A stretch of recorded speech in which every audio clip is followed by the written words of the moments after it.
Vamos lá. Muitos livros falam do ano de 2007, que a Terra será um mundo de regeneração. Há vários livros falando, vários escritores. Chico Xavier foi um deles também. Quais os espíritos que reencarnarão na Terra? E nós vimos que Allan Kardec, no mundo de regeneração, o homem ainda é falível e o espírito do mal, ele ainda não perdeu completamente o seu domínio sobre ele. Então não avançar é como se fosse recuar. E se ele não estiver firme no caminho do bem, com certeza ele pode cair novamente em mundos de expiação, onde esperam novas e mais terríveis provas.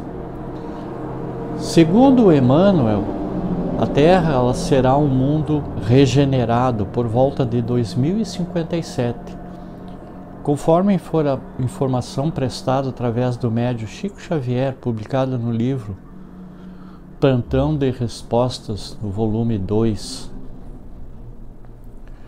Porém, para nós entendermos essa questão que todo mundo fala, nós precisamos inicialmente entender a categoria que ocupa o nosso planeta na hierarquia dos mundos habitados.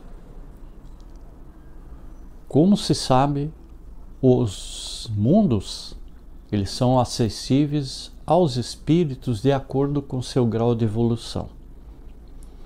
Embora não se possa fazer dos diversos mundos uma classificação absoluta, pode-se, contudo, em virtude do estado em que se acham e se encontram e da destinação que trazem, tomando por base as matizes mais destacadas e dividi-los de um modo geral como nós podemos talvez dar um exemplo.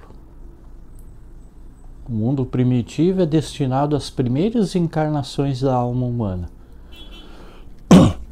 Mundos de expiação e provas, onde domina o mal. Mundos de regeneração, nos quais as almas que ainda têm o que expiar, elas procuram novas forças, repousando das fadigas da luta. E os mundos ditosos ou mundos felizes, onde o bem sobrepuja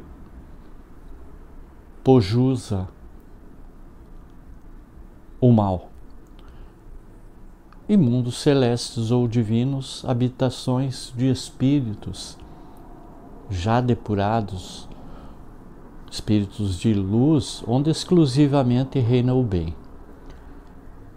A Terra, segundo essa classificação, ela pertence à categoria dos mundos de expiação e de provas, preparando-se para ingressar na categoria de mundo regenerador, em função da lei do progresso, conforme esclarece até Santo Agostinho no Evangelho segundo o Espiritismo, de Allan Kardec, que ele diz que o progresso é a lei da natureza, e a essa lei todos os seres da criação, animados ou inanimados, eles estão submetidos pela bondade de Deus, que quer que tudo se engrandeça e prospere.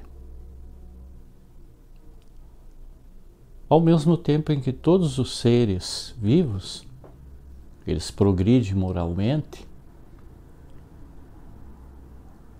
progridem materialmente os mundos em que eles habitam. E quem pudesse acompanhar o mundo em suas diferentes fases, desde o instante em que se aglomeraram os primeiros átomos destinados e constituí-lo, veria que percorrer uma escala incessantemente progressiva, mas de degraus imperceptíveis para cada geração, e oferecer aos seus habitantes uma morada cada vez mais agradável. E à medida que eles próprios avançam na senda do progresso, eles marcham assim paralelamente. E o progresso do homem, ou dos animais, seus auxiliares, e dos vegetais, e o da habitação, portanto, nada na natureza ela permanece estacionária. Segundo aquela lei, este mundo esteve material e moralmente num estado inferior ao que hoje ele se acha, e se alçará sob esse duplo aspecto a um grau mais elevado. E Santo Agostinho conclui afirmando: ele, o planeta Terra, ha chegado a um dos seus períodos de transformação, em que o orbe expiatório vai mudar para um planeta de regeneração, onde os homens serão ditosos ou felizes, porque nele vai imperar a lei de Deus. E a seleção dos espíritos que ficarão na Terra, segundo o que disse o próprio Espírito São Luís ao responder à questão 1019 do Livro dos Espíritos, que foi formulada por Kardec, se jamais poderá implantar-se na Terra o reinado do bem. Será feita de uma maneira em que ele explica: o bem reinará na Terra quando, entre os espíritos que vêm habitar, os bons predominarem, porque então farão que aí reine o amor e a justiça, que é fonte do bem e da felicidade, por meio do progresso moral e praticando as leis de Deus. É que o homem atrairá para a Terra os bons espíritos e dela vai afastar os maus. Mas estes, porém, não a deixarão, senão quando daí estejam banidos o orgulho e o egoísmo.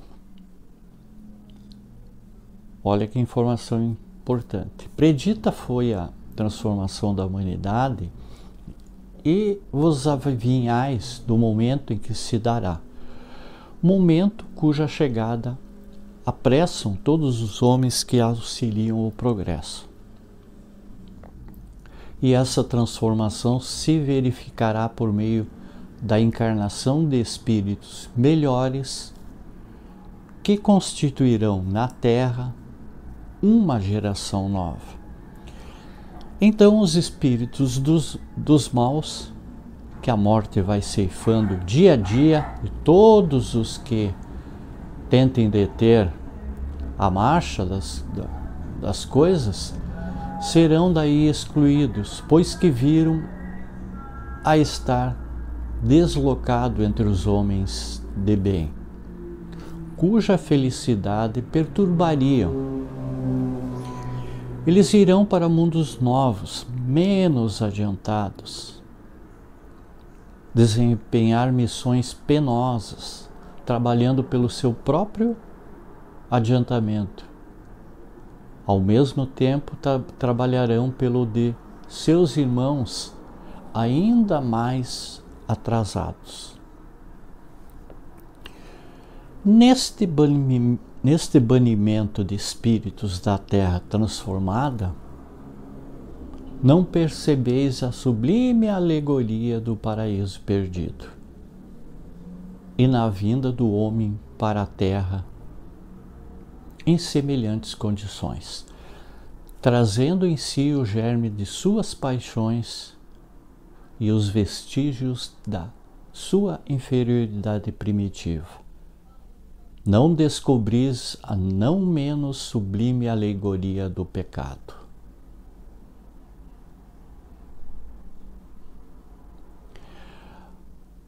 Allan Kardec, abordando a questão da geração nova, lá no livro A Gênese, diz: para que os homens sejam felizes na terra, é preciso que somente eu povoe espíritos bons, encarnados e desencarnados, que só se dediquem ao bem.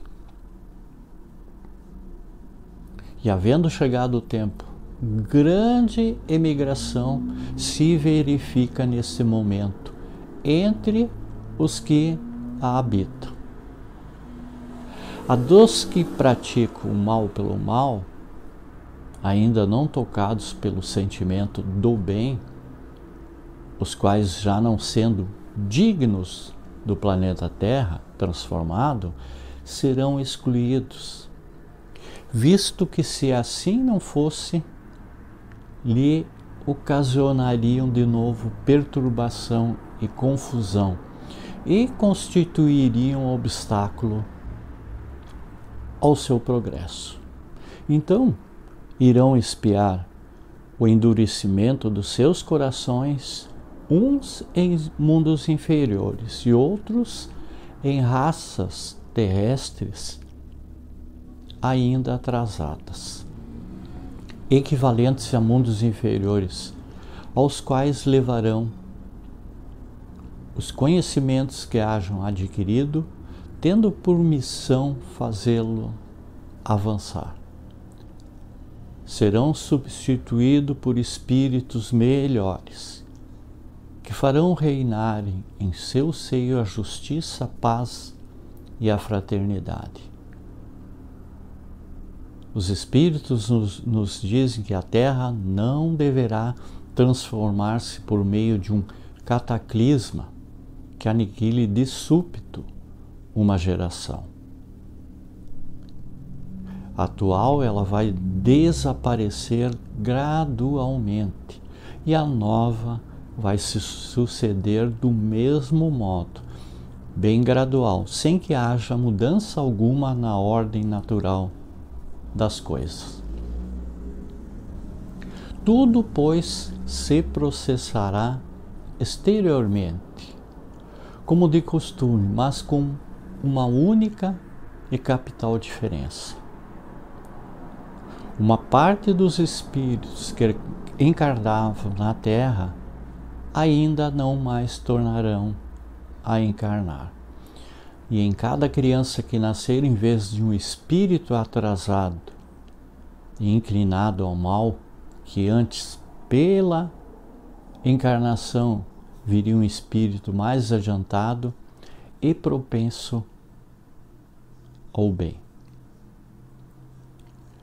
Trata-se, pois, muito menos de uma nova geração corpórea do que de uma nova geração de espíritos. E, sem dúvida, é neste sentido que Jesus entendia as coisas quando declarava: digo-vos em verdade que esta geração não passará sem que estes fatos tenham ocorrido. Assim, os que esperavam ver a transformação operar-se de efeitos sobrenaturais e maravilhosos ficarão bastante decepcionados, porque a época atual é de transição.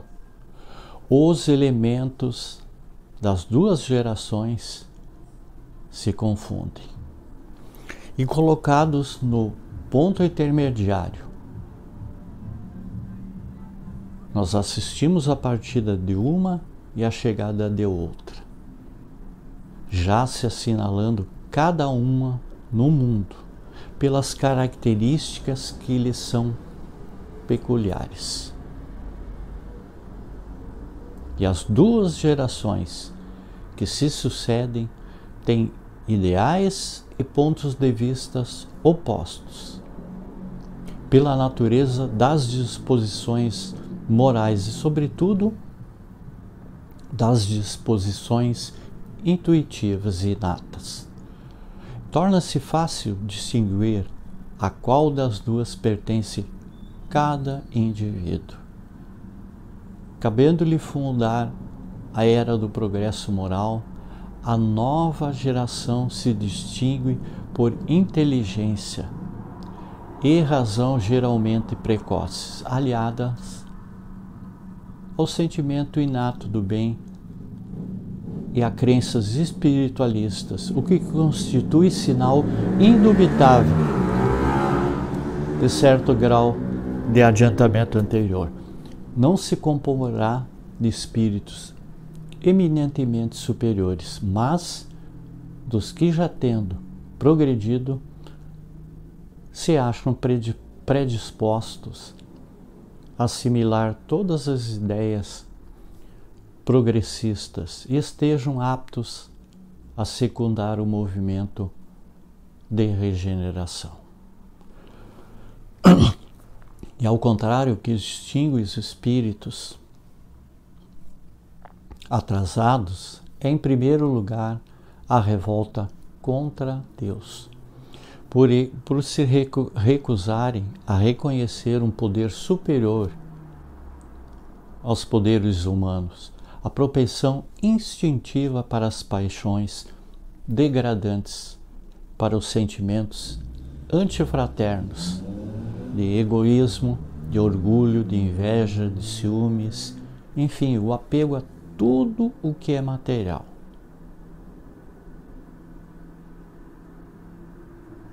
A sensualidade, a cupidez, a avareza, todos esses sentimentos. Queremos concluir sobre todos esses acontecimentos que já estão ocorrendo em consonância com essas palavras proféticas pronunciadas pelo Cristo lá no Sermão da Montanha, onde ele disse: bem-aventurados que são brandos e pacíficos, porque eles habitarão a terra. E Jesus, ao dizer isto, ele não está exigindo perfeição dos que vão continuar no planeta depois da sua ascensão de categoria, mas sim a condição de manso e pacífico. Ou seja, em outras palavras, pacificado interiormente. Muita paz, muita luz, gratidão a todos.